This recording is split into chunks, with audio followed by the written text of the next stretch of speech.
Welcome to Switch Comics. My name is Marco, and it's Wednesday, which means it is New Comic Day. I got a lot of good comics to talk to you about today, but first, let me tell you about my giveaway. I'm giving away 3 awesome comic bundles at 500 subscribers. That's right, 3 lucky subscribers will each win one of these 3 comic bundles. All you have to do to enter is simply be subscribed and leave a comment on this video. If you would like additional chances to win, you can watch other videos on my channel and leave comments on those as well. Each comment on a new video is another chance to win. Good luck. Alright, so real quick, made a few adjustments since last video, or Monday's video I had the with Hot Comics. I showed off my new setup a little bit, but it was still in progress. So since then I've switched the Galaga machine to where you can actually see it because it's cool and I wanted to show it off. I got Mr. T hanging out over my shoulder because, you know, you just need somebody watching your back at all times. And I've also, you know, got a smaller chair. The taller chair I use for the other side of the room, and it works well for that setup, but I wanted something different for over here, and I quite like this, I think. I think this works quite well. We'll see if I make any more adjustments. I guess you can't really, you know, I still need a few more posters, but, you know, we'll get there eventually. But let's go ahead and talk about some comics. So starting off with my most excited book to read was Bunny Mask number, this is 3, right? Number, where are you? 3. Yeah, Bunny Mask number 3. And I really like this series. I like this series a lot. It is weird and creepy. I feel like each issue gives me more questions than answers. Sometimes it answers 0 questions and then just adds more questions. But it's cool, and I'm you know, I like where we're heading, and I'm sure there'll be a payoff with some answers eventually. I feel like we're getting somewhat close to maybe having some answers. But like this issue in particular, especially like the last page, I was like, oh my god, what does this mean? So I really like it. I don't think this issue wasn't as gory as some past issues have been, but still very cool. I did quite enjoy it. Maybe not my favorite so far. I really liked the second issue, and the first issue was really good as well. But I guess we got like maybe one half answer in this one. So a cool issue. I really can't recommend this series enough. It is one of my favorite ongoing series right now, up there with like Nice House on the Lake and I don't know, Geiger. A lot of good indie stuff. Which, by the way, another good week for indie books. There wasn't a lot of titles that came out this week because this weekend is New Comic Book Day. And so they don't put out a lot of books on the week of New Comic Book Day, so, you know, shops have room to put all their stuff out and everything. And despite that, I still picked up, I think, 11 books in a trade. So next up we have Mamo, which, again, I really like this book as well. This is just a cool, I compared it, because this is number 2, I compared the first issue having a similar vibe to that of The Last Witch, but I kind of might like this more. It's hard to say because we're only 2 issues in, but there's just a lot of like quaint nuances of the characters that are just endearing, I guess is the best way to put it. I really like the 2 main characters. They're somewhat cheesy, but also feel real, and like this world that they've built, where it's a fairly realistic world with some magic in it, feels, and all the characters feel natural in it. And I really do like the writing. I like the art. This is a pretty thick issue, it was a $4.99 issue, but even that, I feel like that's a pretty good value, because it is a very thick book.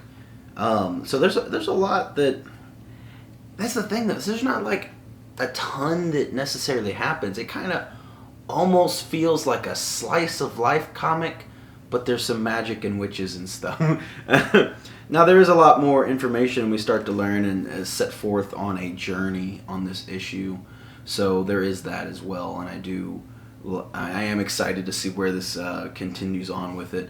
But yeah, I know at least in my comic shop, nearly no one is reading Mamo.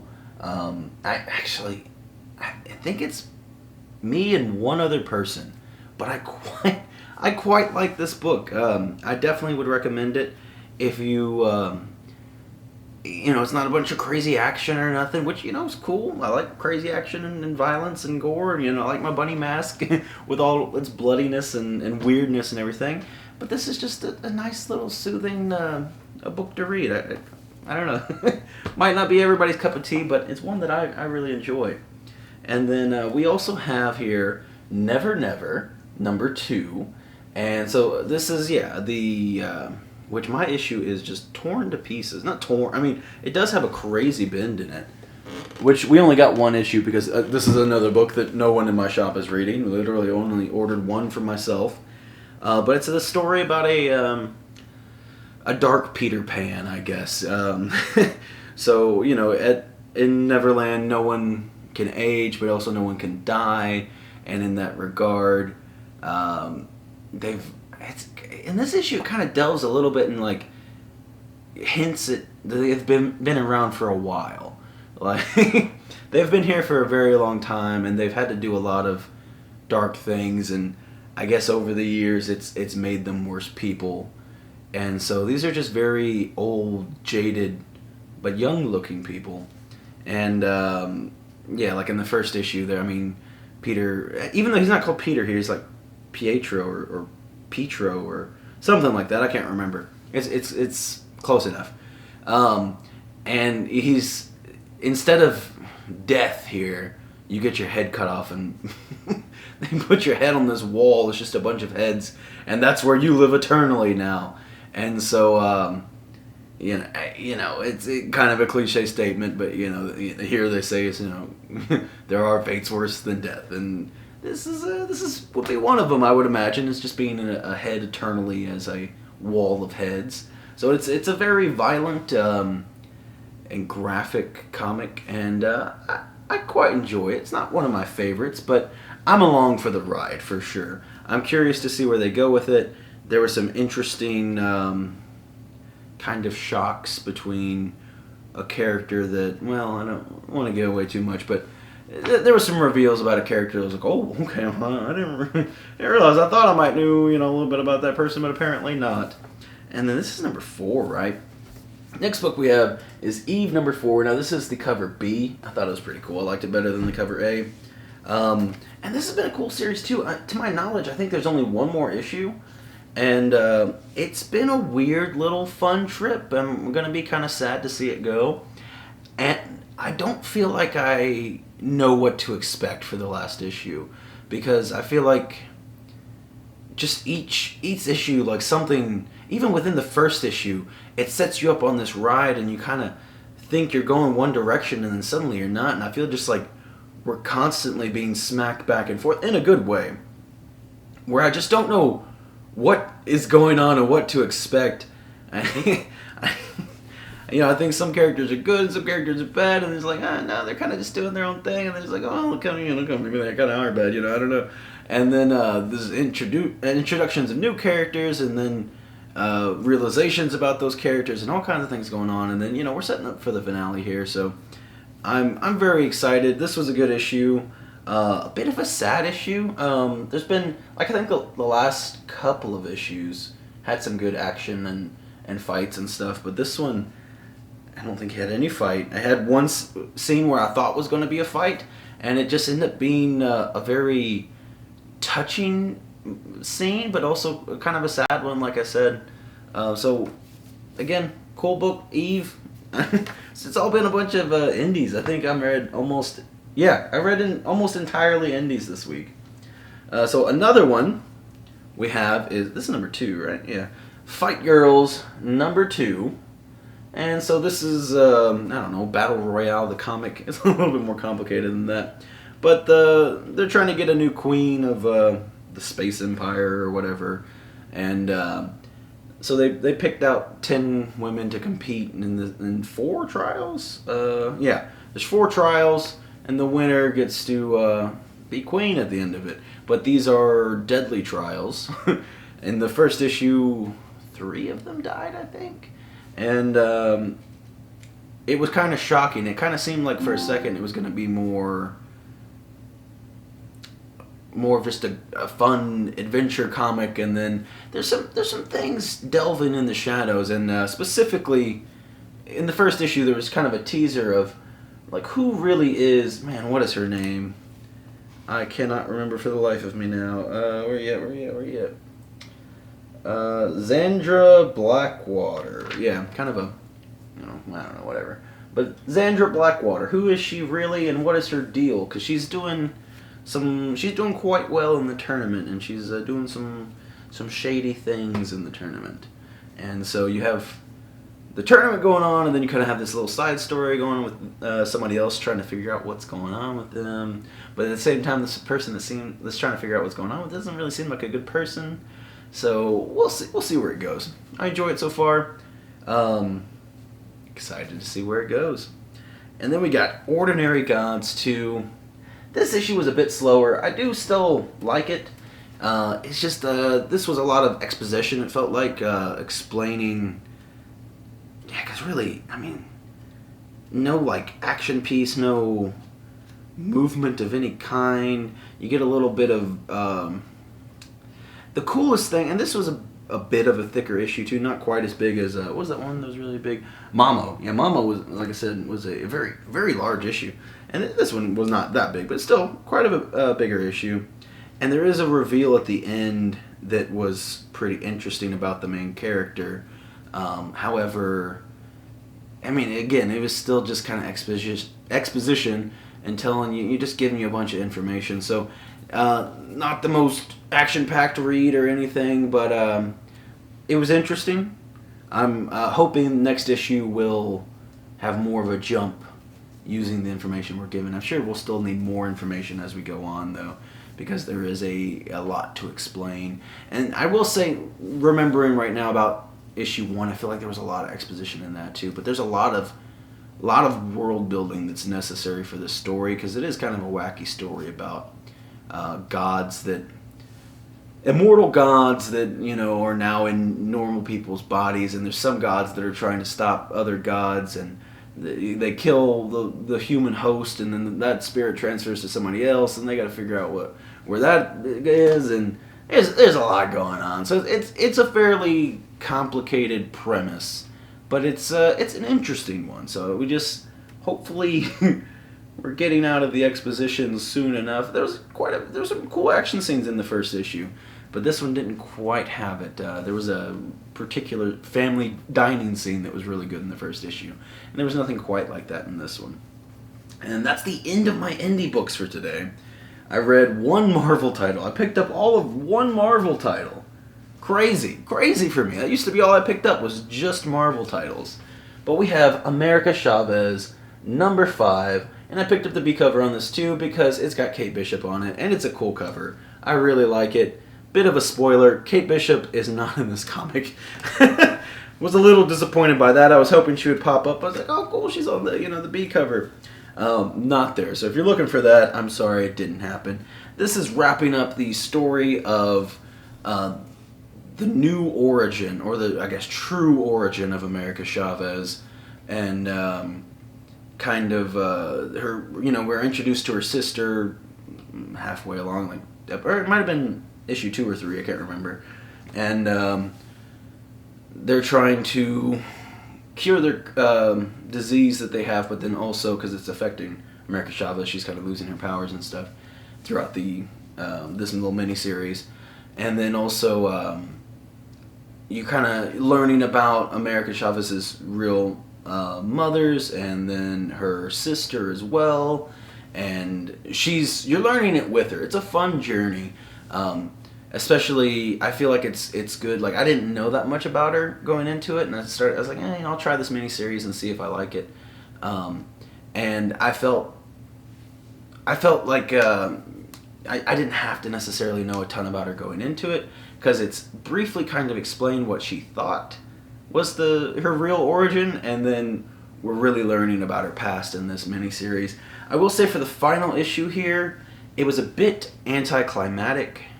I feel like it set some things up, but at the same time, I don't know if this is, I mean, it's just a 5-part miniseries. I don't know if it's going to be continued in something else. Until then, I guess we'll see. I did enjoy the story throughout of all 5 issues. I enjoyed the backstory and learning about, you know, who she really is and where she comes from and everything. I just feel a little confused about where and when this will pick up again.